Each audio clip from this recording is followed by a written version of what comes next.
Now, in the last lesson, we created our question class. In this lesson, we're going to be creating a question bank of question objects. Notice how we can create a question object by using the name of the class and then giving it some inputs for the question and the answer. Now, if we create a whole bunch of those and then put them into a list like this, then we can create a question bank of questions to use in our quiz. If you take a look inside the data.py file, you'll see that I've already included a whole bunch of questions inside here. And you can see it's got some text and it's got some answer. So the exact structure of this file is that it's got a whole bunch of dictionaries, 12 in total, and all of these dictionaries are saved inside a list, and that list is called question data. Now, when you first come onto this file, you'll see some warnings, these little yellow squiggly lines. And the reason is because it would expect for proper formatting, each of these dictionaries should be indented inside the list. Now, in terms of actual functionality, this won't change anything. The indentation of the items in a list are not as important as the indentation in, say, a method or a for loop. But it's still better to get rid of all of these warnings. So what we're going to do is we're going to select everything inside this file. We're going to go to code and then auto indent lines. And this, you'll notice, has now auto indented all of the dictionaries inside the list. Now, you'll still notice some red squiggly lines. So in this case, the reason is because the line is too long. It's greater than 120 characters. You can see that's where the cutoff is. So in PyCharm, it's really easy to separate lines. If you just identify a good spot in that line, hit enter, and it will automatically add some quotation marks around it so that it still behaves the same way as before, but now it's on separate lines. And I'm going to do the same to line 8 as well. Now the final warning expects a new line at the end of the file, so let's give it that. And the last thing that you'll notice here is that there's a squiggly line here under backrub because that is an unknown word in the dictionary. So if you want to, you can actually save words into the dictionary to get rid of all of these squiggly lines. This is actually a name of a company, so it's probably not going to be in the dictionary. But if you go ahead and put your cursor on it like this, you'll see a little light bulb light up, and you can go ahead and select Save Backrub to Project Level Dictionary. And then that will get rid of all of your warnings and errors, and you'll see a nice green check mark in the right corner. Now that we've done all of this formatting with the data, let's really examine it. What we have here is a list of dictionaries. Each of the dictionaries have the same key for the question text and the same key for the question answer. So what we need to do is we need to be able to bring this question data into the main.py file. But instead of having a list of dictionaries, we want a list of question objects.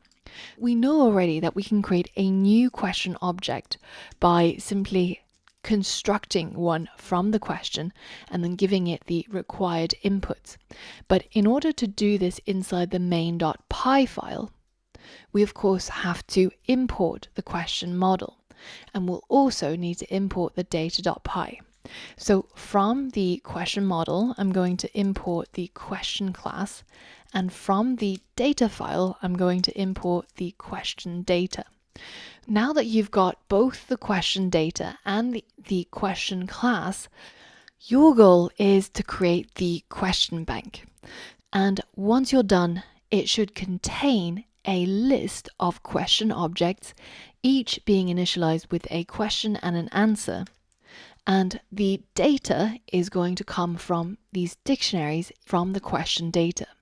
So you'll need to think about how you can loop through that question data in order to create this list of question objects. Pause the video and give that a go now. All right, so we know that we need to create this question bank, which is going to be a list of question objects. So I'm going to start out just by creating an empty list, and then I'm going to loop through each of the questions inside the question data. And for each of these questions, I'm going to create a variable, which we'll call question text. And the question text is going to come from those question dictionaries from here. And if we imagine we have one of these dictionaries and we want to get hold of the question text, then we'll need to tap into the text key. So I'm going to put text inside here, and I'm going to do the same thing for the answer. So this is going to be using the answer key that we see right here. So now if we're looping through the first one, we should have a slug's blood is green and true for these two variables. So now I'm ready to create my new question, which is going to be created from the question class. And you can see that in the constructor, it's expecting two parameters. One is the question text, and another is the question answer. We can set the question text to this local variable called question text, and we can set the answer to the question answer. And of course, for simplicity's sake, we can also get rid of the named parameters and have them just as positional parameters like this. So now that we've created this new question object and saved it in the variable new question, we're ready to add it into our question bank. So we can say question bank.append, and we'll append each of these new questions that we create in the for loop. So now if I go ahead and print this question bank, you'll see that when I hit run and select my main file, then it prints out a list denoted by the square brackets, and inside the list you've got a whole bunch of question objects. And if you count, there's actually 12 in total, one for each of the dictionaries inside our question data. So very often when you're getting data from the internet or from somewhere else, it'll likely be in a format that's very similar to this. What we're doing is we're converting each of these pieces of data, which have a string key, which means it's very easy to make typos if we're using this in our code everywhere, and we're converting it into an object which now has all of that data in a very easy and foolproof way of accessing the text and the answer. And you'll notice here that if I actually write the wrong thing, then it's actually going to highlight to me. This is not something that you can use. And if I start typing, I've also got the help of the auto insert. Now that we've created our question bank of question objects, the next step is to actually get our quiz up and running. Now that we've managed to create a question bank which consists of a list of question objects, the next natural thing to do is to actually bring up one of those questions and to ask the user to answer the question. Now, for all of the questioning and quizzing functionality, we're going to put that into the QuizBrain, which is going to be a class in its own right. And it's going to manage everything from asking the user for the next question, checking whether if their answer was right, and also checking to see if we're actually at the end of the quiz. You're going to be creating this QuizBrain class, and this class is going to have two attributes to begin with: a question number, which is going to have a default value of 0 because all our quizzes will start from the first question. And this is going to keep track of which question the user is currently on. We're going to use that number to go through the list of questions, which will be passed over to this QuizBrain object when it gets initialized. And then you're going to have a method which is called next question, which will pull up the question from that list depending on which current question number we're on. If you take a look at the final version of the quiz game, you can see that it displays the question number, Q dot, and then that number, and then it displays the question text, and then it asks the user for an input, true or false. This is what we're going to be focusing on in this lesson. Inside your quiz game start, go to the QuizBrain file and create the QuizBrain class. Add those two attributes. One is the question number, which starts out with a default value, and the other is the question list, which is going to be initialized when you create a new QuizBrain. And we're going to be passing over this question bank here into this question list when we initialize a new QuizBrain. Pause the video and see if you can complete this challenge. Alright, so let's start off by creating our new class, which is going to be called QuizBrain. And inside this class, we'll need to initialize some of those attributes. So I'm going to create the init method. Inside the init method, I'm going to create that first attribute, which was called question number. And I said we would set it to have a default value of 0. So this means every time we create a new QuizBrain object from this class, it's already going to have an attribute called question number that's set to 0. Now, the next attribute is called question list. And this is not going to have a default value. Instead, it's going to get it as a value passed over. So let's put that as a question list here and set it equal to question list. So what's going to happen is inside our main.py file, we're going to be initializing that QuizBrain, and the value that we're going to put in there as the question list is going to be the question bank. This way, we'll receive the question bank and it will be inside this question list attribute. Now, I have another challenge for you. Create a method called nextQuestion inside the QuizBrain. This method needs to retrieve the item at the current question number from the question list. And once you have this item, use the input function to show the user the question text and ask for the user's answer. Pause the video and give this a go.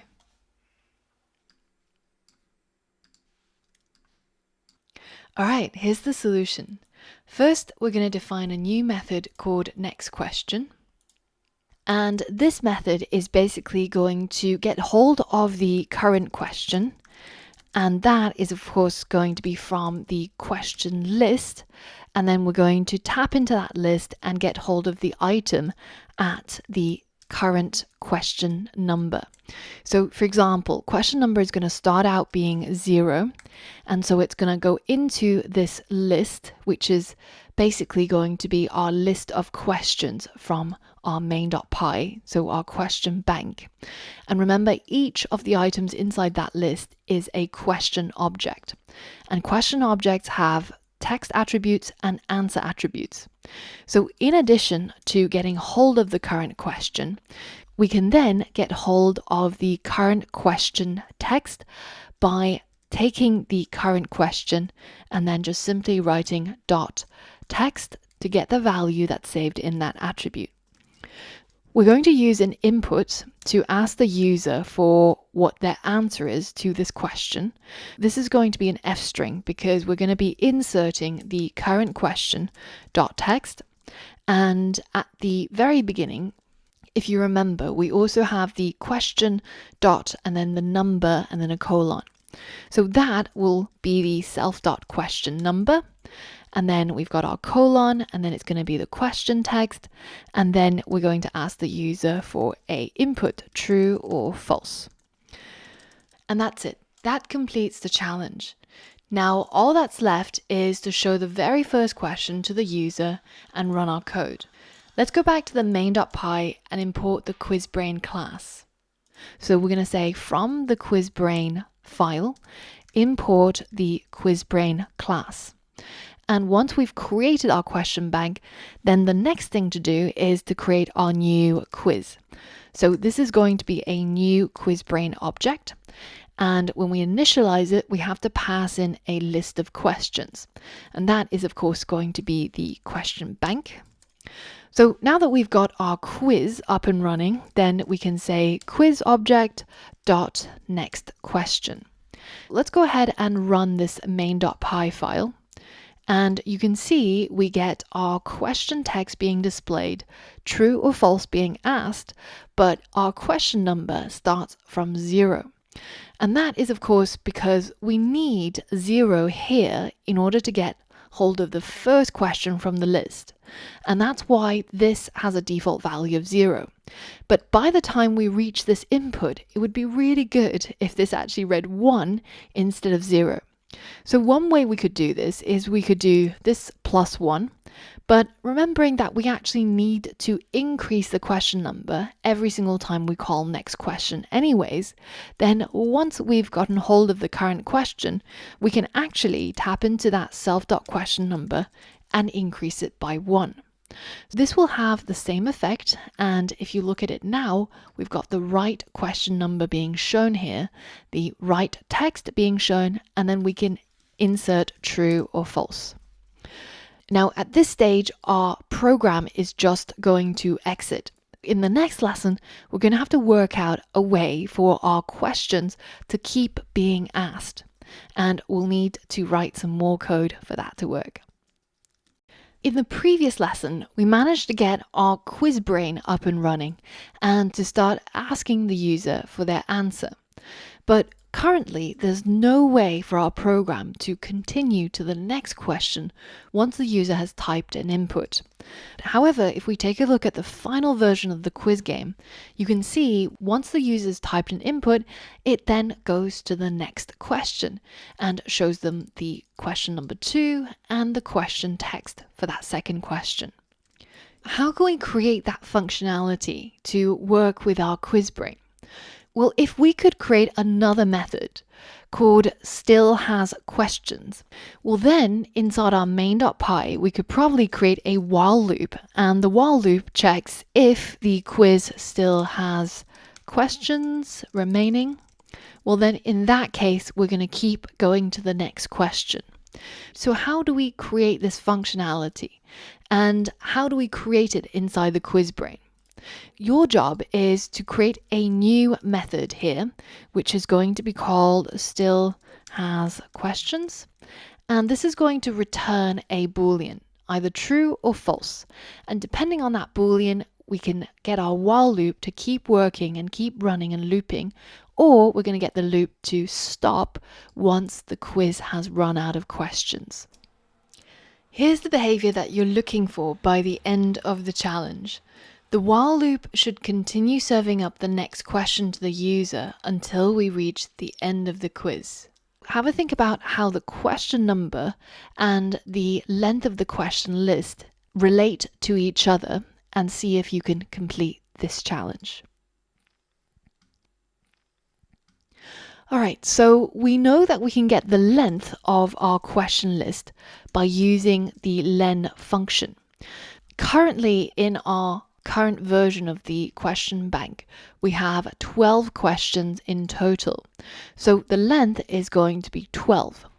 Now we want our loop to keep going until we've reached the number of questions in our list. What we could do is we could check to see if the self.question number is less than the length.self-question list. In that case, we'll return true, but otherwise we'll return false. Remember that this question number gets increased every time we show the user the next question. It starts out being 0, and then it goes immediately to 1, and then we get to the end of the next question function, and we get to our while loop. So in our while loop, we can check to see if the quiz still has questions, and if this is true, then go to the next question, but if it's false, then exit the loop and we're at the end of the game.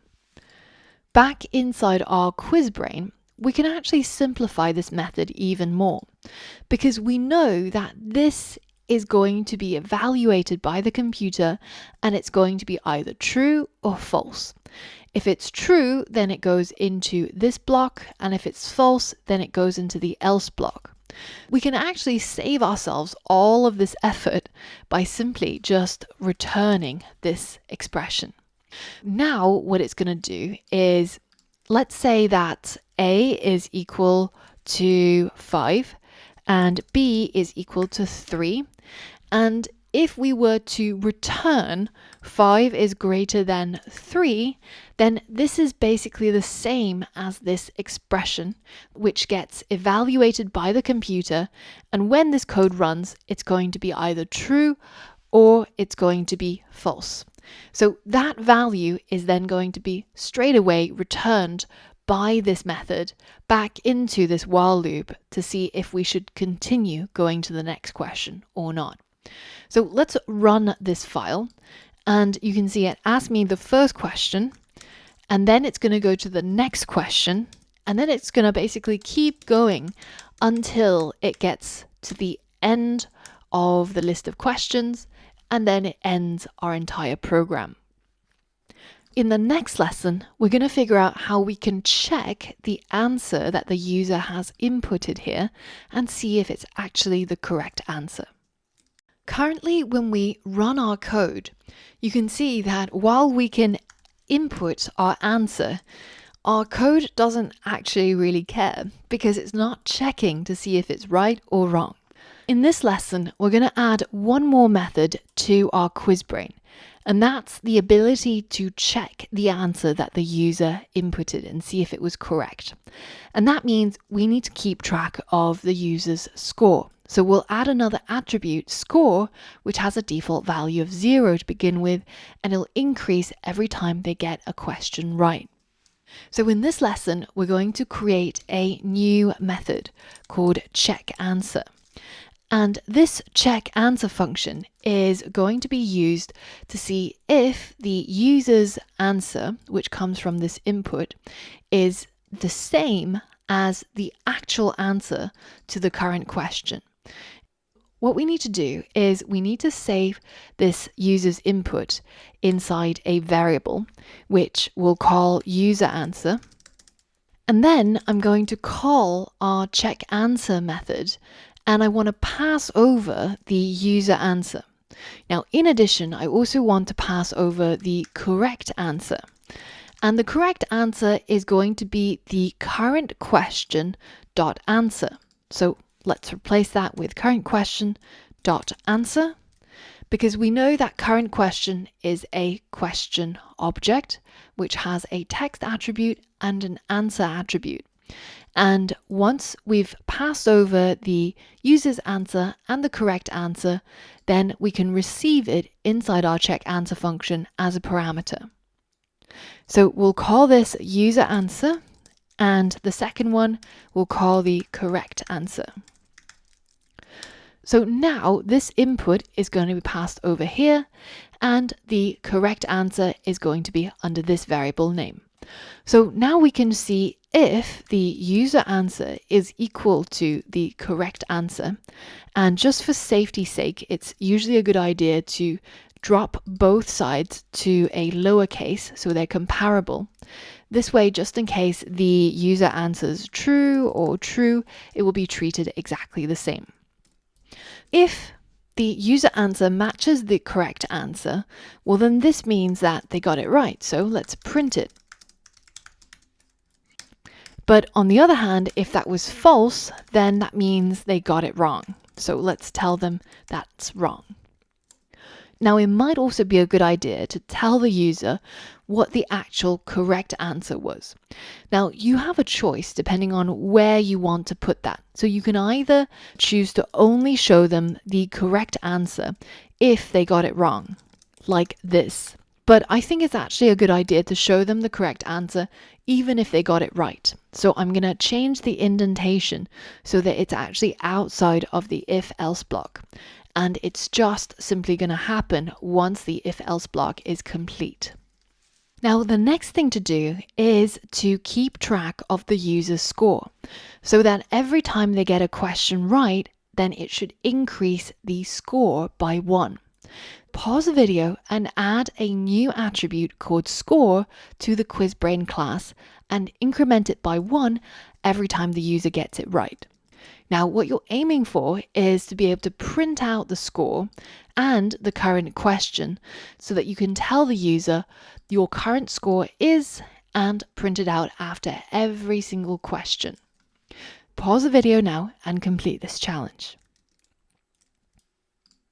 All right, so let's go ahead and create our new score attribute, which is again going to have a default starting value of 0. And then whenever the user gets a question right, then we're going to increase their score by 1. So we'll tap into that score attribute and then increase it by 1. Now we've got our score being tracked, then we want to be able to print out what the user's current score is. So at the end of check answer, let's create another print statement which gives the user their score. So your current score is, and then we'll insert the self.score, and we'll also tell them out of a possible number of questions. So we can insert the self.question number. So this means that they've completed 5 questions so far, where they've had 5 chances to get things right. Then we can show them that they got however many right out of those 5. So maybe they got 3 out of 5 right, or maybe they got 5 out of 5 right.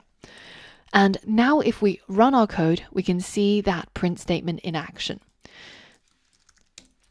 So it tells me that I got it right, and then the correct answer was true, and that my current score is 1 out of 1.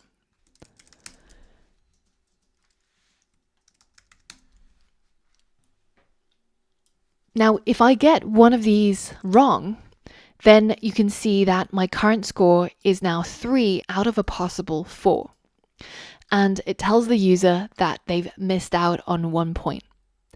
It'd be nice to add a little bit of space in between each of the questions. I want to be able to see all the questions that I've done so far, so I don't want to clear the screen, but I want to be able to add a new line here. So at the end of my print statement, I'm going to add a print, which is just going to print a new line, so that in between each question, I have a little bit of space to tell each question apart from the other. The final thing I need to do is to tell the user their final score once the entire quiz is finished.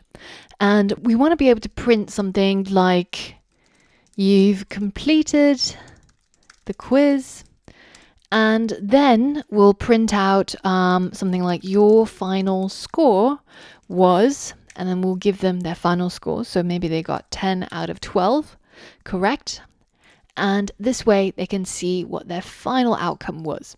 So have a think about how you might be able to print these 2 lines here, and how you can get hold of the question number and the user's score to print inside our main.py.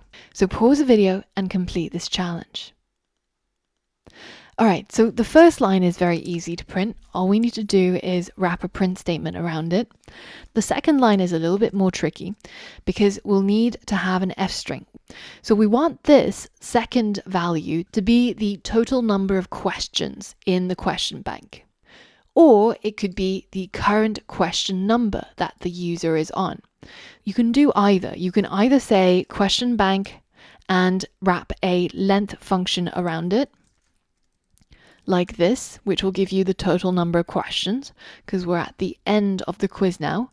Alternatively, you can also tap into the quiz object and get the question number when the quiz ended. And similarly with the score, you can say quiz.score. So now, once the quiz has completed, you can see our print statements. You've completed the quiz and your final score was 0 out of 12, because I was just button mashing and I didn't get any questions right. So I'm sure you've had a few goes with your quiz now and you've answered all the questions and you know all the correct answers. It's a little bit dry if we only have one question bank, right? Wouldn't it be nice to be able to switch out the question data with some new questions? Now, you could certainly write your own questions. Just change each of the text and the answers to whatever question you want to add. An alternative, though, is to use the Open Trivia database, which is a free-to-use, user-contributed trivia question database, and it has over 3,000 verified questions to pick from. In the course resources, I've got a link to the OpenTDB, the Open Trivia database, and we can go ahead and take a look at their API to see how we can generate some questions. For example, if I wanted 10 questions on, let's say, computers, and I want the difficulty to be easy, and I want to select the type to be true or false, and then I'm going to go and click Generate API URL. And now that I've got my URL, I can open up a new tab and go to that location. Now we'll get some data generated in a JSON format, which is a JavaScript object notation, but it actually looks pretty much the same as a Python dictionary. So let's go ahead and copy everything that's here and then go into our data.py, and I'm going to replace the entire question data with what I got just now.